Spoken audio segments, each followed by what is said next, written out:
श्रीराम जय राम जय जय राम, श्रीराम जय राम जय जय राम। 21 जून। भाव असल्याशिवाय परमार्थ होत नाही। प्रपंचात जसा पैसा लागतो त्याप्रमाणे परमार्थात भाव लागतो। प्रपंचात पैशाशिवाय चालू शकत नाही। परमार्थ ही भाव असल्याशिवाय होत नाही। जसा तुमचा भाव असेल त्याप्रमाणे तुम्हाला देवाची प्राप्ती होईल। प्रल्हादाला खांबात ही देवाची प्राप्ती झाली तर नामदेवाने दगडाच्या मूर्तीलाही जेवू घातले। तुम्हा सर्वांना गोपीची गोष्ट माहित असेलच। त्या गोपीला श्रीकृष्णाला जेवण घालायचे होते पण तिचा नवरा तिला जाऊ देईना। त्यावर तिने सांगितले की हा देह तुझा आहे परंतु मनावर तुझा ताबा नाही। असे म्हणून ती त्याच्याजवळ देह ठेवून श्रीकृष्णाकडे गेलीच की नाही। त्याप्रमाणे आपण परमार्थात भाव ठेवणे जरूर आहे। पण असे आपण नुसते म्हणून काय उपयोग? तो सर्वव्यापी आहे, सर्व साक्षी आहे असे आपण म्हणतो, पण आपण पापाचरण करायला भीतो का? तो आपल्याला पाहतो आहे असे पक्के वाटले तर आपल्याकडून कधीतरी पाप होईल का? पण आपल्याला तसे वाटतच नाही। आपल्यासारख्या आस्तिकाला देव हवा असे वाटते खरे, पण हवाच असे वाटत नाही।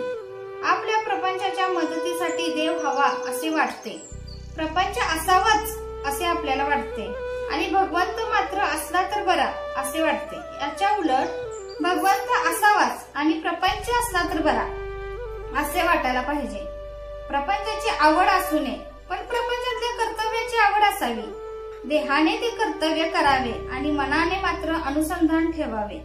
ज्या गोष्टी आपल्या मनाला खातात त्या न केल्या की आपल्या विकारांवर ताबा येईल।